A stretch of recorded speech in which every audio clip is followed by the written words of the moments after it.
सुरुवातीला आपल्याला उपमा बनवण्यासाठी कढईमध्ये 1 चमचा तेल घालून घ्यायचं आहे। तेल चांगलं गरम झाल्यानंतर यामध्ये आपण 1 वाटी रवा घालून घेणार आहे।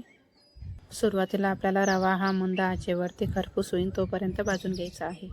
रवा हा चांगल्या प्रकारे भाजला गेला तरच उपीट खायला सुद्धा छान लागते। रवा चांगला भाजला गेला नाही तर उपीटची चव ही चांगली लागत नाही।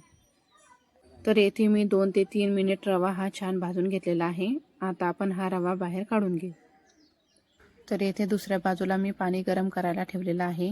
तर येथे आपण ज्या वाटीने रवा मोजून घेतलेला आहे त्याच वाटीने आपण 3 वाटी पाणी सुद्धा मोजून घेतलेलं आहे। तेल चांगलं गरम झाल्यानंतर यामध्ये आपण अर्धा चमचा मोहरी घालून घेऊ आणि यामध्येच आपण आपल्या आवडीनुसार शेंगदाणे घालून घेऊ। 1 ते 2 मिनिट आपण हे शेंगदाणे तेलामध्ये चांगल्या प्रकारे परतून घेऊ आणि एक छोटा बारीक कट करून घेतलेला कांदा घालून घेऊ। तर येथे आपल्याला कांदा हा जास्त भाजायचा नाही, हलकासा लाल कलर येईल तोपर्यंतच आपल्याला कांदा भाजून घ्यायचा आहे। तर येथे मी हिरव्या मिरच्या 3 कट करून घेतलेले आहे। त्यासोबतच आपण यामध्ये 7 ते 8 कढीपत्त्याचे पानं सुद्धा घालून घेऊ आणि या उपम्याची टेस्ट तुम्हाला अजून जास्त वाढवायची असेल तर यामध्ये आपण थोडा कढीपत्ता घातला तर या उपम्याला छान चव येते। बरेच लोक उपम्यामध्ये हळद घालतात पण मी इथे हळद वापरणार नाही। इथे मी पांढरा शुभ्र असा उपमा बनवणार आहे आणि यामध्येच आपण आता अर्धा कट करून घेतलेला टोमॅटो घालून घेतलेला आहे। टोमॅटो सुद्धा आपल्याला तेलामध्ये जास्त वेळ होऊ द्यायचा नाही।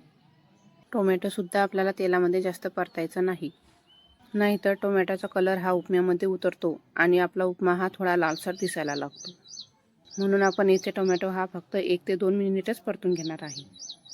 तर हे सर्व साहित्य आता तेलामध्ये व्यवस्थित परतून झालेलं आहे। तर येथे आपण 3 वाटी पाणी गरम करून घेतलेलं आहे। ते पाणी आपण आता यामध्ये टाकून घेऊ। चांगल्या प्रकारे उकळ आल्यानंतरच यामध्ये आपण भाजून घेतलेला रवा टाकून घेऊ। एका हाताने आपल्याला येथे रवा घालून घ्यायचा आहे आणि दुसऱ्या हाताने आपल्याला हा रवा पाण्यामध्ये व्यवस्थित मिक्स करून घ्यायचा आहे आणि यामध्ये रव्याच्या गाठा व्हायला नको म्हणून आपल्याला हे सारखं परतून घ्यायचं आहे। आपण येथे लिंबू पिळून घेणार आहे। आता आपण गॅस बारीक करून घेऊ आणि साधारणतः 2 ते 3 मिनिट आपण वाफेवरतीच हा उपमा होऊ देणार आहे। जास्त वेळ सुद्धा आपल्याला हा उपमा शिजवून घ्यायचा नाही।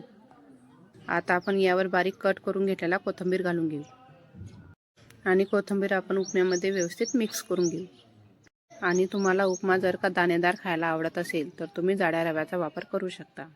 इथे आता आपला उपमा हा तयार झालेला आहे। उपमा आपण आता खाण्यासाठी घेऊ शकतो। तर असा हा मऊ लुसलुशीत उपमा तुम्ही सकाळच्या नाश्त्यासाठी खाऊ शकता। आजचा व्हिडिओ आवडला असेल तर लाईक करा, शेअर करा आणि सबस्क्राईब करा। भेटूया पुढच्या व्हिडिओमध्ये।